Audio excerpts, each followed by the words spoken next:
जब आप बाहर देखोगे तो क्या दिखता है बाहर? कोई पेड़ हिल रहा है, कोई कुत्ते भाग रहे हैं, कोई गधा चीख रहा है, कोई मनुष्य कोई कार्य को कर रहा है, कहीं आंदोलन का झंडा चल रहा है, कोई कह रहा है यह देश हमारा है, कोई कह रहा है यह देश हमारा है, कोई देश तोड़ने की बातें कर रहा है, कोई देश जोड़ने की बातें कर रहा है, कोई समाज सुधार की बातें कर रहा है, कोई समाज में क्रांति लाने की बातें कर रहा है, कोई कहता है इस दुनिया को बदल देंगे, कोई कहता है इस दुनिया को नष्ट कर देंगे, कोई यह कर रहा है, कोई वह कर रहा है। जब आप बाहर देखोगे तो भांत भांत के कार्य को करते हुए देखोगे। पंछियों को उड़ते हुए, आदमी को दौड़ते हुए, कुत्ते को चीखते और रोते हुए, पेड़ पौधे को हिलते हुए, यह बाहर जब देखोगे तो क्या लगता है? आप सहज कह दोगे जीवन प्रफुल्लित हो रहा है। जब आप किसी फूल के बगीचे में जाओगे तो आप कहोगे जीवन प्रफुल्लित है, जीवन आनंदित है। लेकिन जब आप शमशान भूमि में जाओगे तो कहोगे जीवन दुखी है, जीवन रो रहा है, जीवन तड़पता है। इसलिए संसार में कई लोग कहते हुए मिल जाएंगे जीवन बड़ा दुखदाई है, कई लोग कहेंगे जीवन बड़ा आनंददायी है, जीवन बड़ा सुखदाई है, कई लोग कहेंगे जीवन में सुख ही सुख है, कई लोग कहेंगे जीवन में दुख ही दुख है। पर यह सब बातें जीवन नहीं है। जो भी देखा सुना समझा जा रहा है, जो भी किया करा कराया जा रहा है, वह सब जीवन नहीं है, वह सब प्राकृतिक घटनाएं हैं। जीवन तो इससे परे है।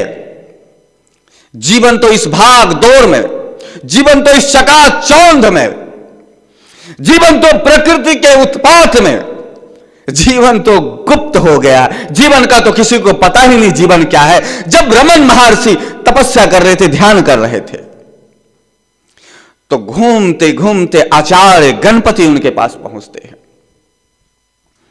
पहली बार आचार्य गणपति ने किसी तपस्वी को देखा। पहली बार आचार्य गणपति ने एक ऐसे व्यक्ति को देखा जिसके पास दुनिया का कोई भी सुख सुविधाएं नहीं है, कोई भी साधन नहीं है, कोई आलीशान मकान नहीं है। आचार्य गणपति ने देखा जहां पर यह रमन महर्षि बैठे हैं, विराजमान है, वहां धूल मिट्टी कण है, वहां पे चूहे आ रहे हैं जा रहे हैं, पंछियां वहां पे आसपास घोंसला बना रखा है, ये मकड़ी जाल सा बुन रखा है, कोई वहां पर लाइट का प्रकाश का कोई ऐसी व्यवस्था नहीं है। और तो जाने दो, जीवन का जो साधन उपयोगी है, जो जीवन को धारण करने का जो उपयुक्त सामग्री है, वह भी नहीं है। अन्न और जल। अपने आसन में बैठा हुआ रमन महर्षि शांत आंख बंद किए हुए ध्यान में ध्यानिष्ठ। गणपति आचार्य आश्चर्य से देखता है और कहता है, हे महात्मन आंखें खोलो, हे महात्मन आंखें खोलो। रमन महर्षि ने धीरे से अपने आंखें को खोला और आचार्य गणपति को देखने लग जाते हैं। चेहरे पर परम शांति, निर्भय आंखें, भय रहित मनुष्य, कुछ नहीं है उसके पास। एक लंगोटी में बैठा हुआ वह महात्मा भय मुक्त है। आचार्य गणपति उस जमाने में साउथ के प्रसिद्ध पंडित थे। विद्वता में उनकी कोई शान ही नहीं था, उनके समान कोई विद्वान नहीं था। आचार्य गणपति देखते हैं, मैं इतना प्रचंड विद्वान, सब शास्त्र का ज्ञाता, पर मैं तड़प रहा हूं, मैं दुखी हूं, मैं बेचैन हूं, मैं घबराया हुआ हूं, मैं दीन हूं, मैं हीन हूं। सब कुछ होने के बाद ना सुकून है ना चैन है। पर इस महात्मा के पास कुछ नहीं है,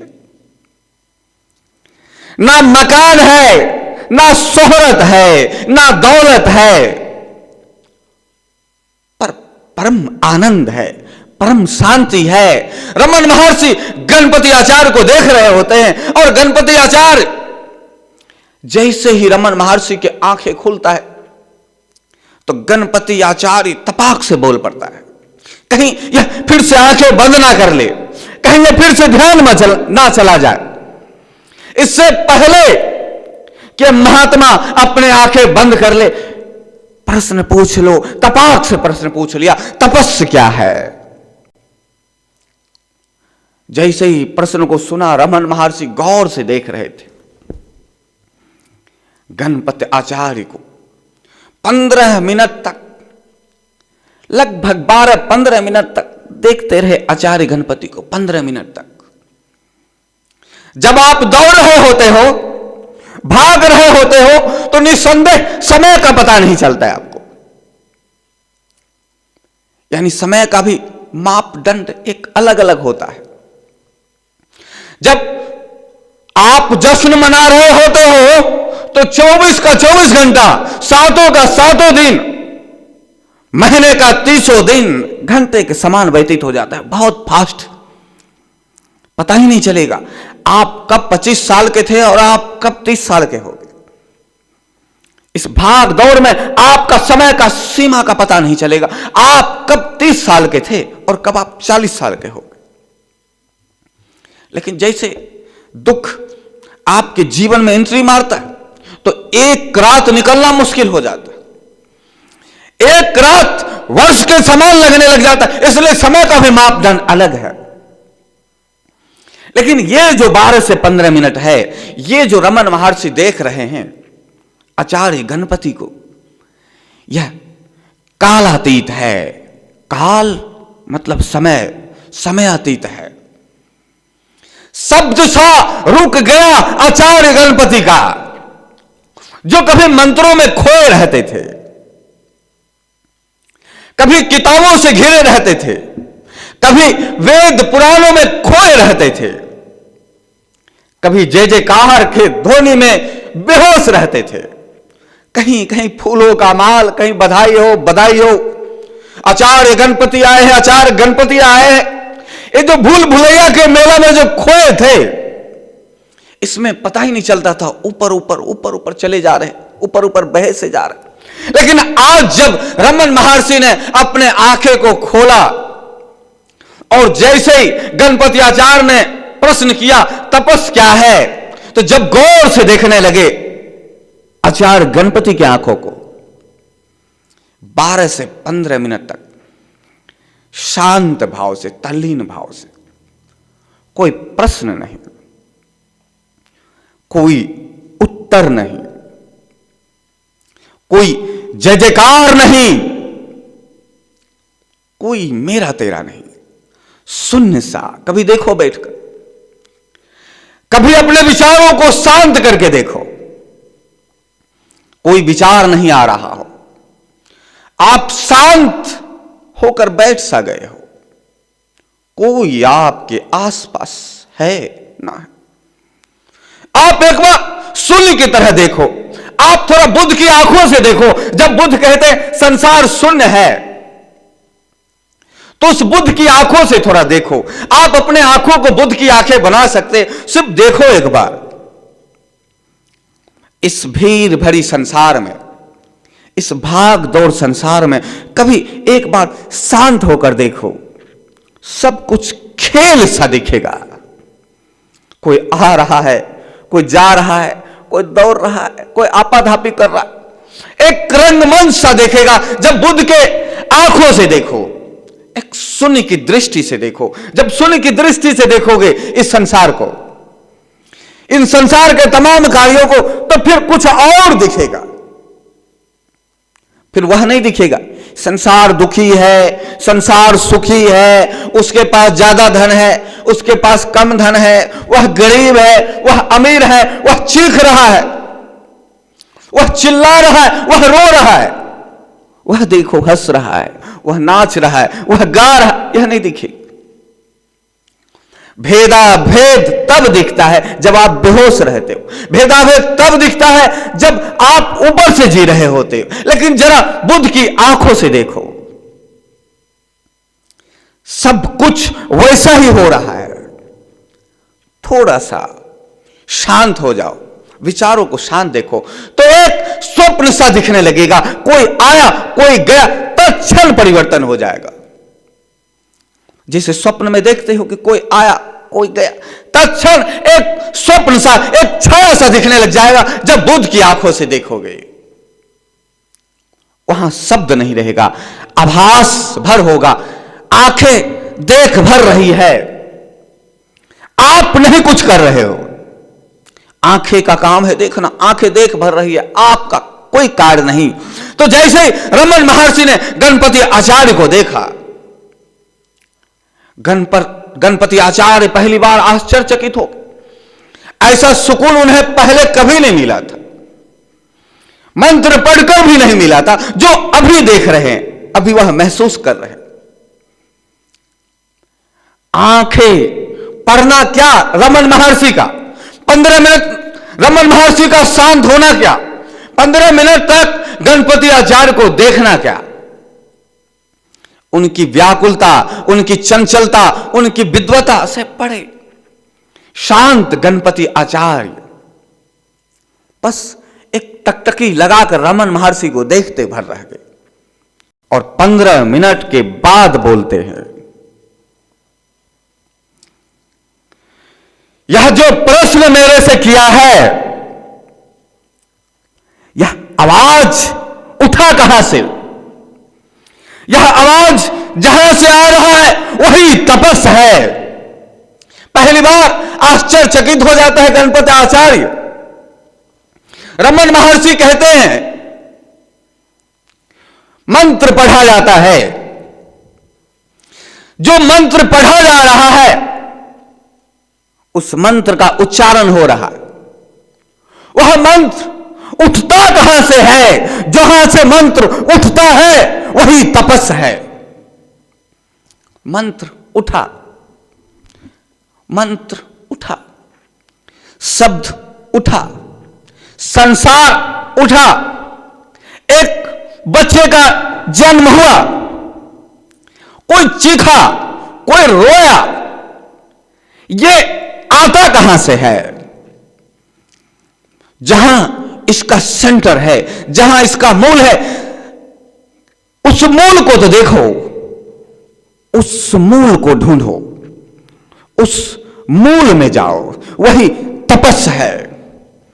वह मूल, यह पूछ जो रहा है तपस क्या है, यह पूछने वाला कौन है? यह जो पूछा जा रहा है तपस कौन है, तपस क्या है, यह जो पूछा जा रहा है, इसके मूल में जाओ। यह शब्द उठा कहां से, यह जिज्ञासा बन कहां से रहा है? मूल में जाओ, वही तपस है। जब इसके मूल में जाओगे तो उस तपस का पता चलेगा। तपस क्या है? जब मूल में जाओगे तो तपस का पता चलेगा। गजब है। गायत्री का मंत्र पढ़ा जा रहा है, हवन किया जा रहा है, यज्ञ किया जा रहा है, पूजा पाठ किया जा रहा है। इस पृथ्वी पर भांत भांत के धर्म हैं और भांत भांत के धर्म में भांत भांत के क्रियाकलापों को किया जा रहा है। पूछो, नमाज किस लिए पढ़ते हो? गायत्री मंत्र जो पढ़ते हो यह किसके लिए पढ़ते हो? यह जो गायत्री मंत्र पढ़े वह किसके लिए पढ़े? यह नमाज किसके लिए पढ़ा गया? यह यज्ञ किसके लिए किया गया? पूछना तो पड़ेगा ना। जब आप यज्ञ करते हो, हवन करते हो, मंदिर जाते हो, पूजा करते हो, अर्चना करते हो, तो इसका मूल क्या है? यह किसको जाएगा? इसका तपस कौन है? तपस क्या है? नमाज पढ़ते हो तो तपस क्या है? कौन है जिसके लिए नमाज पढ़ते हैं? यह बात पक्का है, आपके अंदर प्रश्न नहीं उठता है, पर आचार्य गणपति के अंदर यह प्रश्न उठा कि आखिर मैं वेद को पढ़ा तो इसका तपस कौन है, इसका मूल कौन है? मैंने किसके लिए पढ़ा? मैंने यज्ञ किया तो यह यज्ञ किसके लिए किया? मैंने हवन किया, यह हवन किसके लिए किया? मैंने पूजा पाठ किया, यह पूजा पाठ किसके लिए किया? सिर्फ अज्ञात सा नाम ले लोगे, उससे क्या समस्या का समाधान हो जाए? कह दोगे इस दुर्गा को पूजा, इस काली को पूज लिया तो काली इसका तपस हो गई, कह भर लोगे हो जाए। पता भी है कि काली है कि नहीं है, या काली है तो क्या उसका पूजा का पद्धति यही है, यह पता कैसे चलेगा? जो आप कर रहे हो वह उस तक पहुंचता भी है कि नहीं पहुंचता है? और जिस तक पहुंचाना है इस पूजा पद्धति को, क्या वास्तव में उसका पूजा पद्धति यही है? क्या ये आरती अगरबत्ती से वो देवी खुश होती होगी? यदि देवी है, देवता है या कोई और भगवान है, तो क्या जो किया जा रहा है वही उसका पूजा पद्धति है? या जिसके लिए पूजा पाठ किया जा रहा है वह हो ही ना? दो बातें, पूजा किया जा रहा है, नमाज पढ़ा जा रहा है, और यह नमाज पढ़ा जा रहा है, यह पूजा किया जा रहा है, किसी के लिए तो किया जा रहा है। तो मूल कौन है इसका? जिसके लिए किया जाता है उसी को तपस कहते हैं। तपस कौन है फिर? इसका भोक्ता कौन है फिर? हम जो नमाज पढ़ रहे हैं, इस नमाज को स्वीकार कौन करेगा? इस आरती को, इस पूजा को स्वीकार कौन करता है? लेता कौन है? तो आप कह दोगे गायत्री का पूजा किया तो फिर गायत्री ही लेगी ना। आदि शक्ति दुर्गा जगदंबा का पूजा किया तो वही लेंगे ना। तो इसका मतलब ठीक है, आप जो पूजा कर रहे हैं आपको लगता है कि फिर इसका मूल, इसका तपस दुर्गा ही होगी, इसका मूल, इसका तपस राम जी ही होंगे, इसका मूल, इसका तपस कृष्ण ही होंगे। यह आप सोचते हो, कदाच ना हो तो किसी ने कहा तभी तो आप यह कर रहे हो। आपको तो नहीं पता है ना कि दुर्गा है, काली है, भगवान है, देवी है, देवता है, अल्लाह है, गॉड है, यह आपको तो नहीं पता है ना। आपसे किसी ने कहा है और उसने कहा है और आप ये सब कर रहे, उसके कहे पर आप ये सब कर रहे। जब आप ये सब कर रहे तो उसके कहे से मान रहे, हाँ यह जो नमाज पढ़ा जा रहा है अल्लाह इसे स्वीकार करेगा, हाँ यह जो पूजा किया जा रहा है इसे, इस राम का पूजा किया जा रहा है राम स्वीकार करेंगे, कृष्ण का पूजा किया जा रहा है कृष्ण स्वीकार करेंगे। यह किसी के द्वारा कहा गया, या तो कहीं पढ़ा गया, कहोगे कहा गया ऐसा नहीं, शास्त्र में लिखा है, या तो कहीं पढ़ा गया। इसका मतलब मूल क्या है आपको पता नहीं, तपस कौन है आपको पता नहीं, आपको शास्त्र का पता है, शास्त्र में जो लिखा है आप उसके अनुसार चल रहे। शास्त्र का आधार कोई तथ्य नहीं, शास्त्र का आधार सिर्फ आपका विश्वास है। आप विश्वास से कहते हो हां जो शास्त्र में लिखा है वो सत्य है, पर आप तथ्य से नहीं कह सकते। आपके पास तथ्य का नहीं, आपके पास प्रमाण नहीं है, आपके पास कोई सबूत नहीं है कि जो शास्त्र कहता है वो सत्य ही है। आपके पास सिवाय मानने का कोई उपाय नहीं, आपको मानना पड़ेगा। यदि आप किसी के कहे अनुसार नहीं चलते हो तो शास्त्र पढ़कर चलोगे, कुरान पढ़कर चलोगे, बाइबल पढ़कर चलोगे, वेद पढ़कर चलोगे, आपके पास दूसरा कोई उपाय नहीं।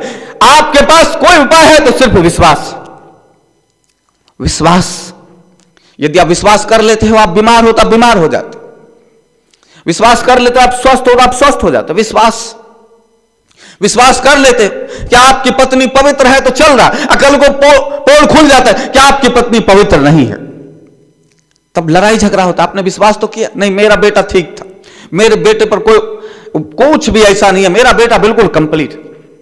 बाद में पता चलता है कि आपका बेटा चोर निकला, आपको विश्वास ही नहीं हो पाता। आप पहले विश्वास करते थे, नहीं मेरा बेटा ठीक है, दुनिया का सबसे सुंदर मेरा बेटा है, लायक मेरा बेटा है, और आपका बेटा चोर निकल गया।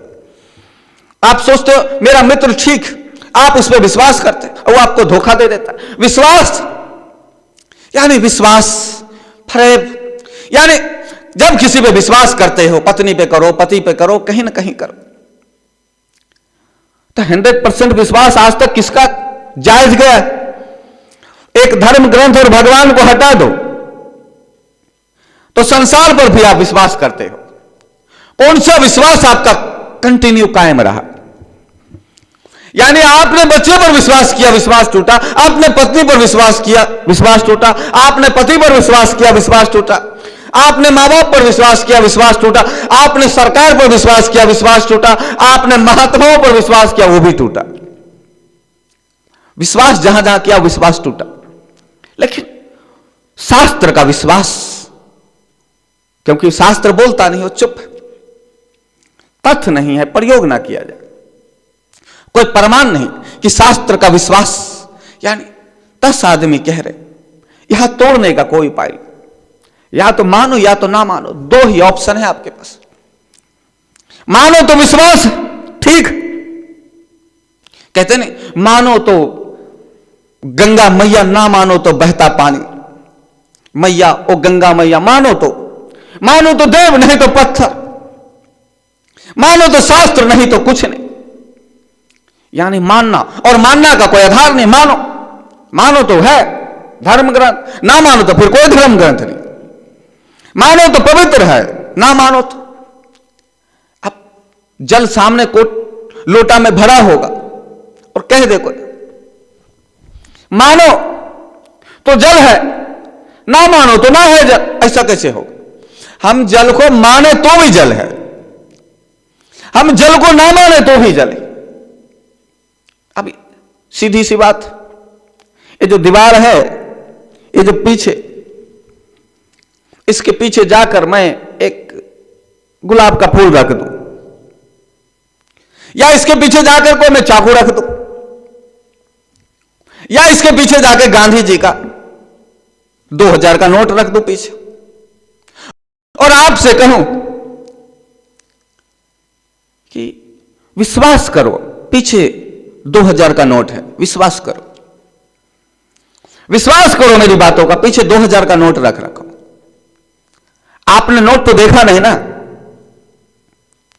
आप मेरे बातों पर विश्वास करके कहोगे हां होगा, जब आप कह रहे हो तो होगा ही नोट। आप क्या कह रहे हो? 2000 का नोट, हां 2000 का ही हो। आप क्या कह रहे? फूल रखे पीछे, हां फूल होगा। गुलाब का कह रहे हैं ना, हां गुलाब का फूल होगा पीछे। मैं ऐसा कहूं तो आप कहोगे आप कह रहे थे हाँ माना, और जो मैं वहां रखूं ही ना कुछ, ना गुलाब का फूल रखूं, ना चाकू रखूं, ना 2000 का नोट रखूं, और आपसे कहूं देखो इस दीवार के पीछे 2000 का नोट रख रखा, आप मान लो हां आप कह रहे हो तो 2000 का नोट होगा ही होगा। आप कह रहे हो 2000 का नोट है तो होगा ही। देखो भाई एक गुलाब का फूल भी रखा हुआ है, हां आप कह रहे हो तो दीवार के पीछे एक फूल भी होगा। यह बात पक्का है। जब मैं कह रहा हूं 2000 का नोट पीछे है, जब मैं कह रहा हूं 2000 का नोट पीछे है, गुलाब का फूल पीछे है, तो आप मानते हो। तो जब मैं कह रहा हूं 2000 का फूल, 2000 का नोट और एक फूल पीछे रखा है, तो आप मानते हो। तो जानने का भी तो रास्ता होगा। क्यों ना ऐसा किया जाए कि जाओ भाई मेरे बातों पर विश्वास ही क्यों करते हो कि 2000 का नोट और एक फूल वहां रखा पड़ा। आप उठो और जाकर पीछे देखो, और आप में से कोई उठा, गए पीछे देखा, दीवार के पीछे 2000 का नोट मिला, रखी हुई थी, और आप इधर आए, और जब आप सामने आए और मैं आपसे फिर प्रश्न करूं, विश्वास करो 2000 का नोट वहां रखा था, विश्वास करो 2000 का नोट वहां रखा था। गजब हो गया, एक हद हो गई। आप क्या बात कर रहे हो? अरे देख के आए 2000 का नोट रखा है, उसमें विश्वास क्या करना? 2000 का नोट है तो है, रखा है वहां पे, तो उसमें विश्वास क्या करना? हमने देखा। ठीक उसी प्रकार से अब आपके सामने कोई आदमी खड़ा हो, सामने आदमी खड़ा और मैं आपसे कहूं विश्वास करो कि यह आदमी खड़ा है सामने, आप मजाक उड़ाओगे मेरा, आप कहोगे हद हो गई, ये कौन सी बात हो गई, इसमें क्या विश्वास कर, सामने है तो है, विश्वास क्या करना, है तो है। अब सामने नहीं है तब कहूंगा विश्वास करो कि यहां आदमी है, विश्वास करो कि नहीं, तब आपके पास रास्ता बनता है, हां विश्वास किया जाए। यानी विश्वास अज्ञात पे किया जा सकता है, विश्वास प्रत्यक्ष पर नहीं, अप्रत्यक्ष पर। विश्वास का मतलब है जो नहीं है उस पर करो, यह आदमी नहीं है, विश्वास करो आदमी है, तब आपको विश्वास करना पड़ेगा। हां ये कह रहे हैं तो ठीक ही कह रहे होंगे, आदमी है, हमारी ये चमड़े की आंखें नहीं देख पा रही होगी, बाकी वहां आदमी होगा ही। और जब आपने विश्वास किया, उसने विश्वास किया, उसने विश्वास किया, एक ने कहा कमाल है, वहां आदमी ही नहीं है, तुम लोग कैसे विश्वास कर लिए, तो सब मिलकर कहा तुम नास्तिक हो, तुम्हारी समझ में नहीं आएगा, यह धर्म कर्म का मामला है, तुम विश्वास करो तुम्हें दिखेगा आदमी वहां पर है।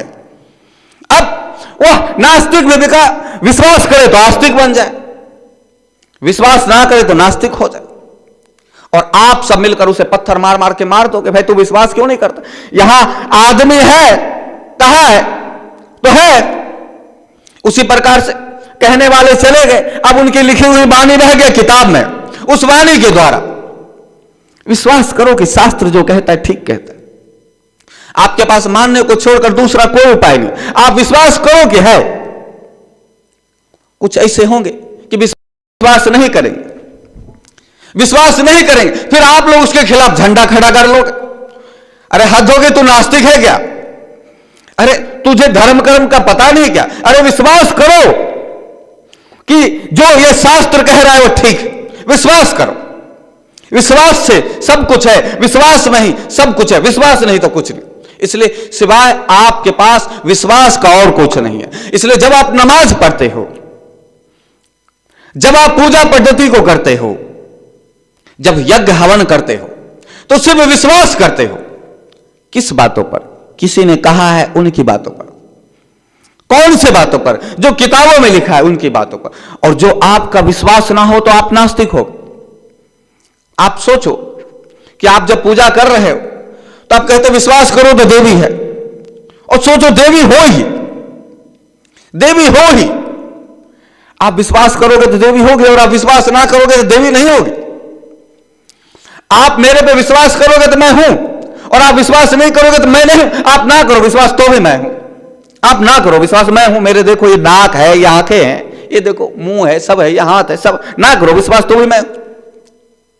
तो आप विश्वास करोगे तो भगवान है, और आप विश्वास ना करोगे तो भगवान नहीं, यानी भगवान आपके विश्वास का गुलाम हो गया। आप विश्वास करो तो कहेगा हां बच्चा लो क्या वरदान मांगते हो, मैं हूं तेरे लिए। अब विश्वास ना करो तो नहीं।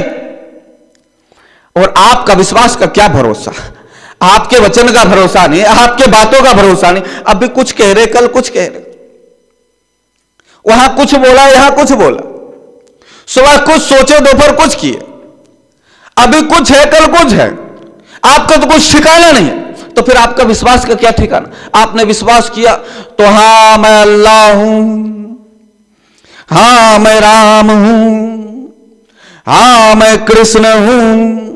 आपने विश्वास किया तो मैं हूं, यानी कि आपने विश्वास किया तो मैं हूं, राम हूं, कृष्ण हूं, शिव हूं, यानी जिस चीज पर विश्वास किया वो हूं।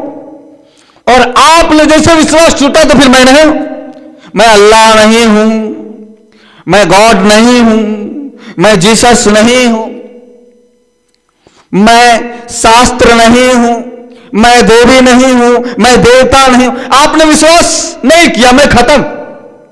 आपने विश्वास किया मैं प्रकट, आपने विश्वास किया मैं प्रकट, आपने विश्वास तोड़ा नहीं, मैं गायब। आपने कभी कह दिया अरे भगवान भगवान कुछ नहीं होता है, आपने कह दिया। जिंदगी में कई बार आपने कहा ए भगवान भगवान कुछ नहीं होता, अरे नहीं होता, अरे तुम हट क्या बात कर रहा है, इसका मतलब भगवान गायब, भगवान अब है ही नहीं। और कुछ दिन के बाद हे भगवान मेरी रक्षा करो, हे भगवान रक्षा करो, फिर भगवान आ गया। यानी भगवान आपके विश्वास का गुलाम। तो फिर जैसा आपका विश्वास फिर वैसा ही आपका भगवान होगा। लेकिन फिर भी आप जब यज्ञ कर रहे, हवन कर रहे हो, तो मान लिया जाए कि देवी हो ही, क्या प्रमाण है कि जिस पूजा पद्धति से आप उस देवी का पूजा कर रहे हैं वह पूजा पद्धति ठीक ही हो? जिस तरीका से आप नमाज पढ़ रहे हो नमाज ठीक ही हो? आप यज्ञ कर रहे हो जिस देवता के लिए, उस देवता का यज्ञ पहुंच ही रहा हो, क्या पता वह उसको पसंद ही ना, उसको कुछ दूसरा पसंद हो, तब क्या करोगे? आप यज्ञ कर रहे देवी देवता के लिए और यज्ञ उसके लिए घातक। जैसे अमेरिका का भोजन आपके लिए असहनीय है और आपका भोजन अमेरिका के लोगों को बीमार कर देता है। जो दूसरे जानवर भोजन करते हैं वो आप नहीं कर पाते हो, जो आप करते हो वो दूसरे जानवरों के लिए असहनीय है। तो स्वर्ग में रहने वाला देवी देवता, आकाश के किसी लोक में रहने वाला देवता मान लो हो ही, पर आपके पूजा पद्धति से वो खुश होता होगा कैसे पता चलेगा? या दुखी होता होगा या नाराज ही होता होगा, यदि हो ही वो। और यदि ना हो तब हो तो फिर तो भी मैचिंग नहीं हो रहा, ना हो तो यह तो प्रश्न नहीं उठेगा। सिर्फ विश्वास के आधार पर आप सब कुछ करते चले जाते हो। लेकिन विश्वास के आधार पर आप सब कुछ करते चले जाते हो, लगता है वहां पे पहुंच गया, लेकिन कभी आपके अंदर यह प्रश्न नहीं बनता है कि मैं जो यह यज्ञ कर रहा हूं इसका भोक्ता कौन है, इसको ग्रहण कौन करता है, इसको स्वीकार कौन करता है? यह कभी आपके अंदर प्रश्न नहीं बना। आपने तो पहले से फैसला कर लिया, आपने पहले से डिसाइड कर लिया, सुंदरकांड पढ़ेंगे तो हनुमान जी को ही, और रामचरित्र करेंगे तो राम जी को ही, शिव महिम में करेंगे तो शिव का ही, बेलपत्र चढ़ाएंगे शिवलिंग पर चढ़ाएंगे जल तो शिव को ही जाएगा, लाडू चढ़ाएंगे तो गणपति को ही जाएगा। यह आपने सब पहले डिसाइड कर लिया, सब फैसला कर लिया। लेकिन जाता कहां है यह प्रश्न नहीं उठा आपने। यह जो मंत्र पढ़ा जा रहा है यह उसको मिलता भी है कि नहीं मिलता है? यह जो गणपति को लाडू चढ़ाया जा रहा है यह गणपति तक पहुंचता भी कि नहीं पहुंचता है? यह कैसे होगा? जब यह आपके अंदर प्रश्न उठेगा, ये सभी यज्ञ तप आदि जो किया जाता है यह उस तक पहुंच रहा है कि नहीं पहुंच रहा?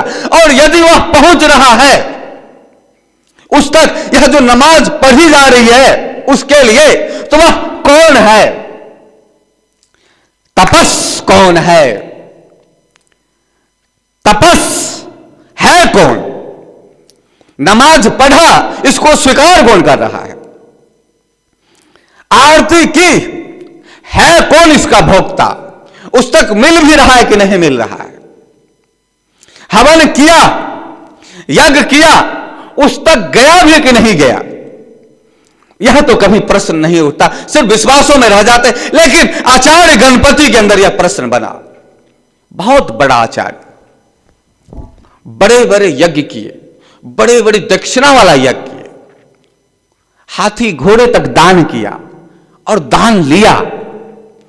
अपने यज्ञ में बड़े बड़े विद्वानों को बुलाया गया, पंडितों को बुलाया गया, हजारों लाखों लाखों लोग उसने भोजन पानी करवाया, खूब वस्त्र लिए, खूब वस्त्र दान किए, सब कुछ किया, मंत्र पढ़ा, यज्ञ किया, तीर्थ यात्रा किया, सब किया, व्रत उपवास किया, सब कुछ कर लिया। लेकिन किसके लिए किया जा रहा है सब? है कौन? यह यज्ञ किसके लिए किया जा रहा है? यह तपस्या किसके लिए किया जा रहा है? यह जप किसके लिए पढ़ा जा रहा है? ओम भूर्भुवः स्वः तत्सवितुर्वरेण्यं, ये गायत्री किसके लिए पढ़ा जा रहा है? ओम त्र्यंबकम यजामहे सुगंधिं पुष्टिवर्धनम, यह मंत्र किसके लिए पढ़ा जा रहा है? आखिर यह जो पाठ किया गया, वेद आदि को पढ़ा गया, यह किसके लिए पढ़ा गया? वह तपस क्या है? वह तपस कौन है? 15 मिनट तक शांत होकर देखते रहे, रमन महर्षि। और फिर कहते हैं, यह मंत्र जहां से उठता है वही तपस्या है जो गुनगुनाता है। देखो न, ऊपर ऊपर एक शब्द चलता है, ओम भूर्भुवः स्वः तत्सवितुर्वरेण्यम्, एक शब्द कुछ भी कह सकते, एतान गंगा जलानि धूप दीप्ताम धूम, कुछ भी ऊपर ऊपर चल रहा है शब्द।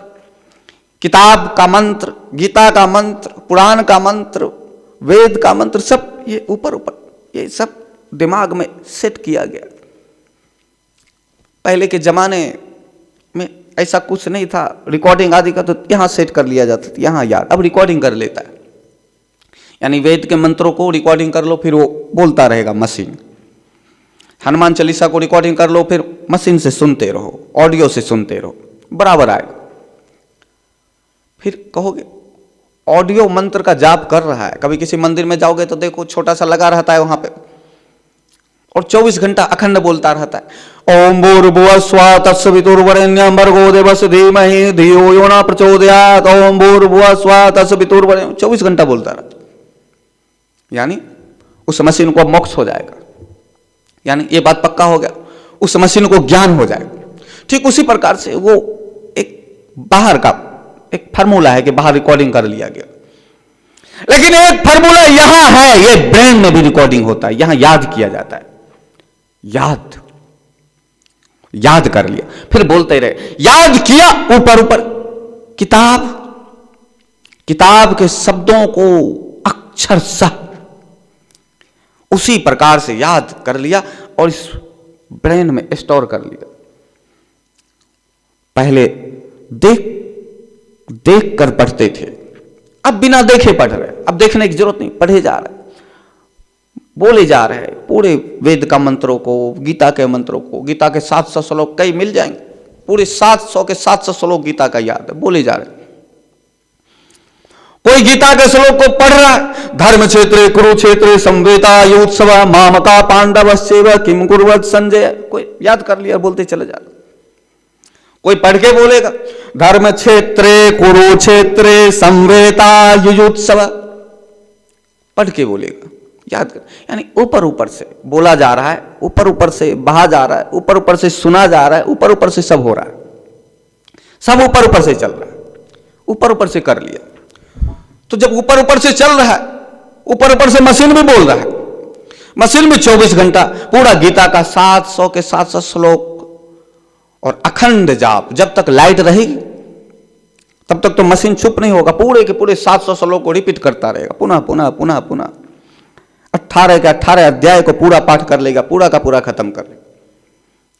लेकिन आदमी थक जाता है, फिर भी बोलते बोलते बोलते बोलते थक गया तो फिर क्या करता है, जगह बदलता है। इसलिए अखंड धुन, कई जगह देखोगे अखंड धुन चालू है, 2 घंटा 4 घंटा के बाद वो थक गया, फिर दूसरा बैठा, फिर तीसरा बैठा, वो थका, ऐसा फिर 24 घंटे का 7 दिन का सततः रामायण जारी रखो, 7 दिन तक रामायण चलता रहे, 7 दिन तक रामचरितमानस चलता रहे और 7 दिन में पूरा कर दिया जाए। कभी कभी रामायण को 24 घंटे में पूरा किया जाता है, 24 घंटे में रामायण को पूरा करना है तो फिर दे दनादन खींचते रहते हैं, बड़े तेजी से, बड़े खिंचाई करके चलो, टाइम पूरा करना, अभी 1 घंटा है, रुको थोड़ा धीरे धीरे करके चलो।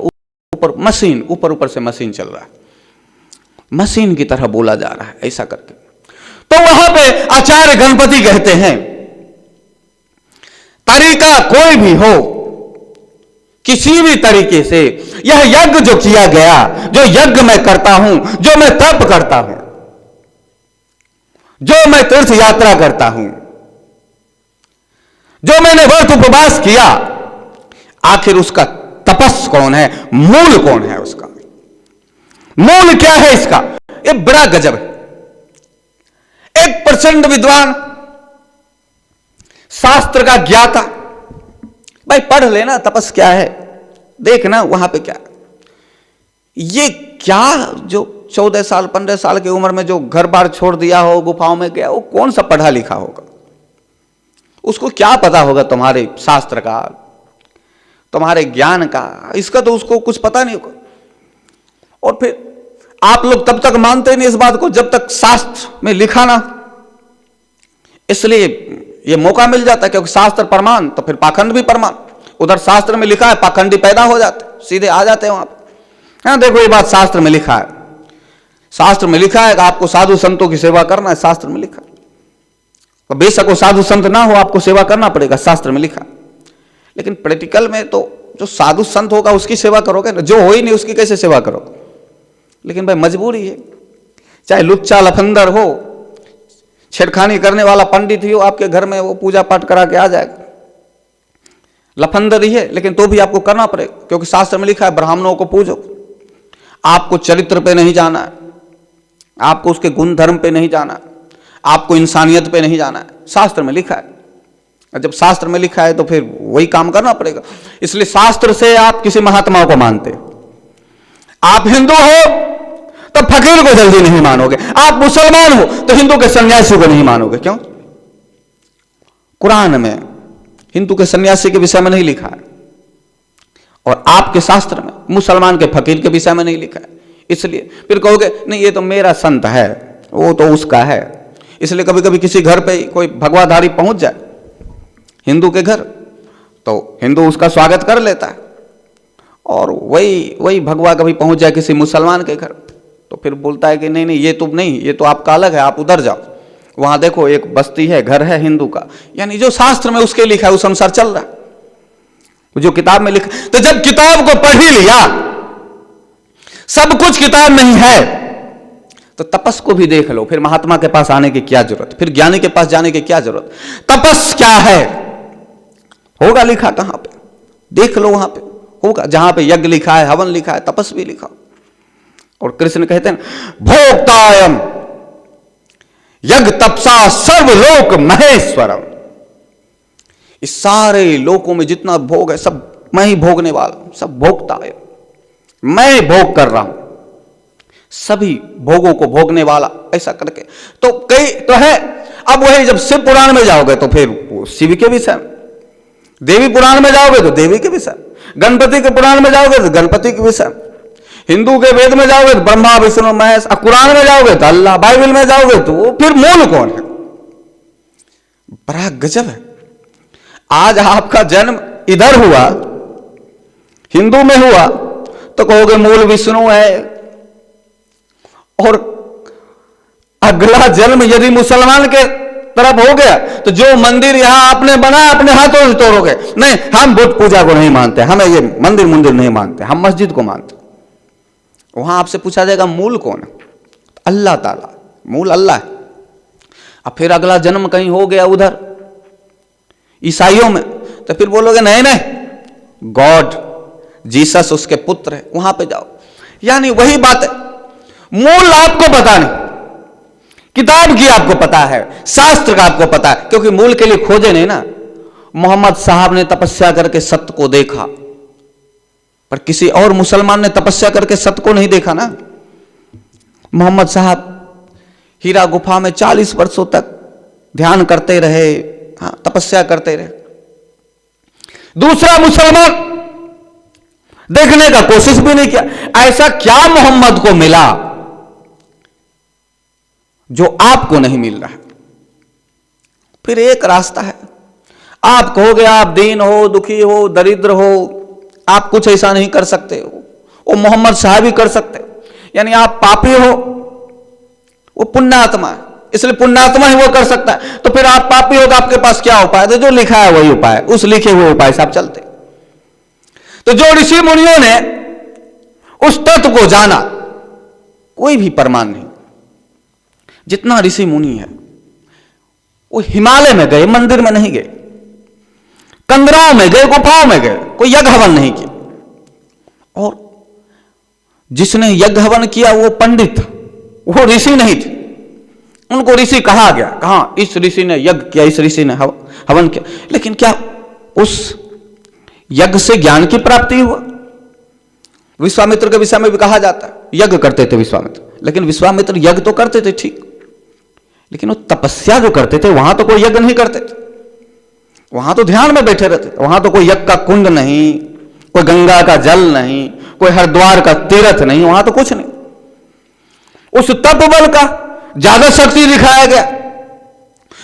त्रिशंकु रुक जा, त्रिशंकु को रोकते हैं वहां पे, और कहते हैं जाओ मैं तेरे लिए अलग स्वर्ग का निर्माण करता हूं। तप बल, तप से कहते हैं ऐसा। और यज्ञ करके, यज्ञ में तो कहा जाता है बच्चे पैदा करने के लिए यज्ञ, तो राजा दशरथ यज्ञ करवाते थे, ऋषि मुनियों आदि को बुलाते थे, यानी कि पता नहीं क्या है कैसा। लेकिन जब किसी को ज्ञान की प्राप्ति हुई तो गुफाओं में जाके हुआ, कंदरों में जाके हुआ, ना कि किसी तीर्थ में जाके हुआ, किसी मंदिर को पूज कर हुआ, ऐसा नहीं हुआ किसी को। गुफाओं में कंदरों में गया, ध्यान में गया तो सत्य को जाना। अब जब ज्ञान में गया और सत्य को जाना तो सत्य उसकी ना देवी थी, ना देवता थे, ना इंद्र था, ना वरुण थे, ना कुबेर थे, ना ब्रह्मा थे, ना विष्णु थे, ना महेश थे। उसने वो सत्य को जाना जिसको ब्रह्मा ने जाना, जिसको विष्णु ने भी जाना, जिसको शिव ने भी जाना। आखिर शिव फिर किसके लिए तपस्या करते? जब पूजा करके शिव को ही जानना है तो फिर शिव तपस्या किसके लिए कर रहे हैं? शिव जो ध्यान पे बैठे रहते हैं वो फिर किसके लिए बैठते होंगे? विष्णु जो कहा जाता है सांप के सैया पर जो मंद मंद मुस्कुराते हुए ध्यान करते रहते, वो किसका ध्यान करते? ब्रह्मा कमल पर बैठकर किसका ध्यान करते? तो ये कह दोगे आप लोग। और कई जगह ऐसा कहने सुनने में भी आता है, शिव विष्णु का ध्यान करते हुए विष्णु शिव का ध्यान कर रहे। यानी ये तो हिस्सेदारी हो गई कि भाई ऐसा करो कि हम आपका ध्यान कर ले और आप हमारा ध्यान कर लो। तो इस हिसाब से दो भगवान बने हुए रहेंगे इस धरती पर, इस धरा पर। तो ये कुछ कहने सुनने में, लेकिन यथार्थ में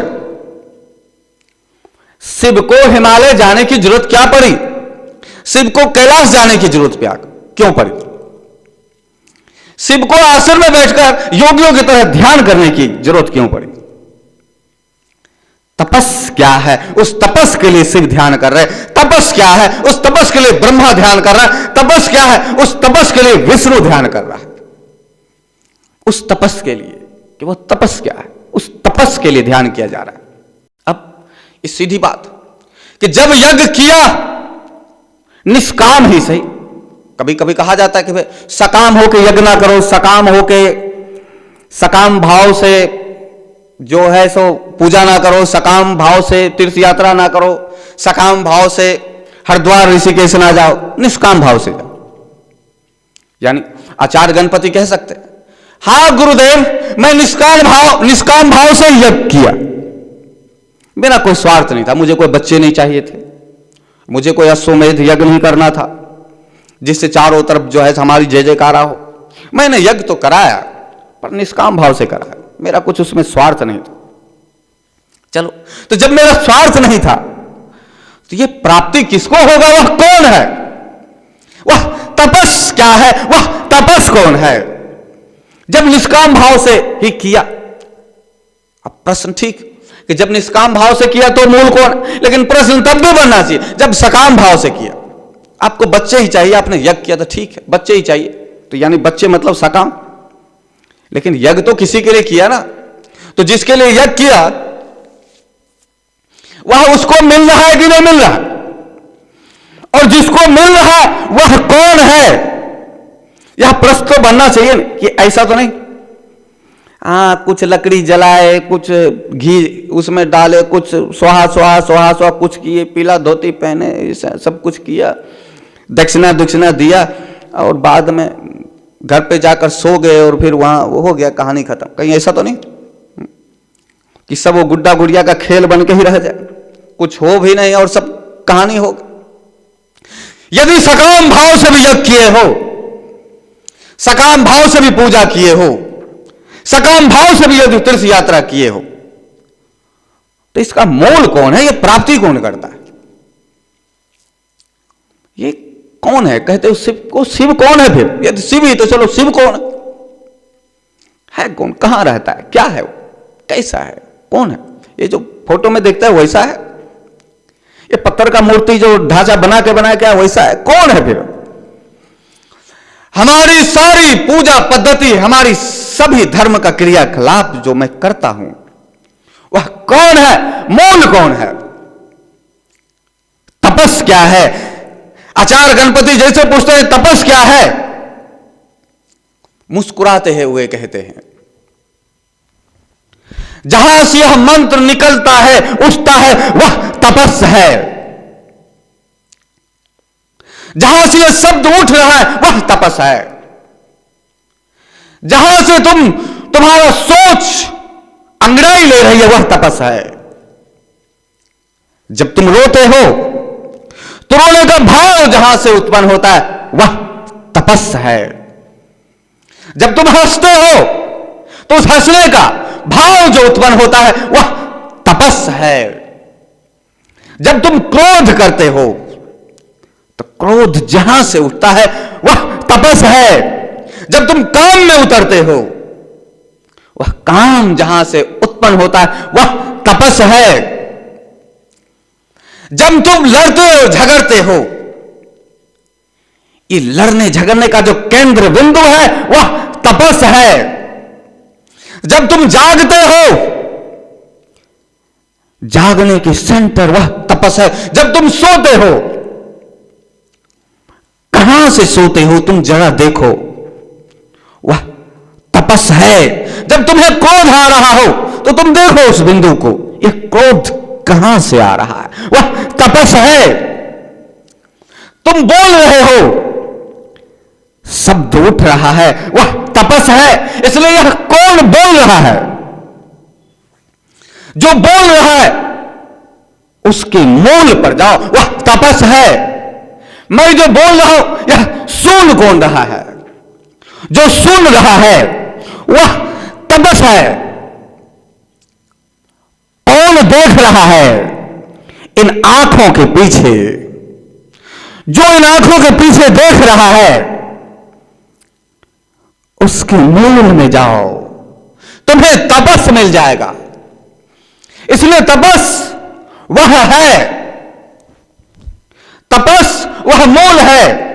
जो है तो तुम चल पा रहे हो, वह है तो तुम बोल पा रहे हो, वह है तो तुम देख पा रहे हो, वह है तो तुम लड़ पा रहे हो, वह है तो तुम पूजा कर पाते हो, वह है तो तुम यज्ञ कर पाते हो। वह मूल है, वही तपस्या है। उसके लिए ही सब कुछ किया जाता है, चाहे स्वार्थ में चाहे निस्वार्थ में। थोड़ा गौर से विचार करो, सब कुछ मैं के लिए किया जाता है। मैं एक अहंकार युक्त और एक अहंकार मुक्त। अहंकार युक्त का मतलब है प्रकृति का कार्य जो सततः जारी है, जो बहा जा रहा है, जो हो रहा है, अहंकार युक्त। ऊपर ऊपर से एक अहंकार मुक्त जो मुझसे हो रहा है सब, मैं हूं भर, यह हवा है और आप श्वास आपके अंदर आ रहा है, जा रहा है। आप यह भी नहीं कह सकते कि मैं श्वास ले रहा हूं और मैं छोड़ रहा हूं। आप श्वास ले नहीं सकते और आप श्वास छोड़ नहीं सकते, यह आपका कार्य नहीं। लेकिन श्वास आ रहा है, जा रहा है, हवा है भर, श्वास आ रहा है, जा रहा है। ठीक उसी प्रकार से तपस है भर, तपस है भर, और जीवन का सब कार्य हुआ भर जा रहा है, सब कार्य हो रहा है। जिस प्रकार से आप श्वास लेते नहीं, छोड़ते नहीं, आपको पता भी नहीं चलता। आप करते हुए, बोलते हुए, चलते हुए, खाते हुए, पीते हुए, सोते हुए आपका श्वास आ रहा है, जा रहा है। उसी प्रकार से तपस है और ये इंद्रियां और इंद्रियों के कार्य जारी है। इंद्रियां और इंद्रियों का कार्य सततः हो रहा है, सब कुछ हो रहा है। लेकिन जब सब कुछ हो रहा है तो अहंकार मुक्त में तपस का पता चलता है। अहंकार युक्त होते के साथ तपस, यानी कि जीवन, वह जीवन है तो सब कुछ हो रहा है, प्रकृति के सारा कार्य चल रहा है। वह जीवन है सहज हो रहा है, श्वास की तरह हो रहा है, जीवन है। तपस कौन? वह जीवन। तपस कौन? वह अहंकार मुक्त मैं। मेरे लिए ही सब कुछ हो रहा, भोगता है। जो कृष्ण कहते हैं सारे भोगों को मैं भोगने, मैं कृष्ण नहीं, मैं मूल हूं, मैं अहंकार युक्त नहीं, अहंकार मुक्त, अहंकार मुक्त, युक्त नहीं, युक्त।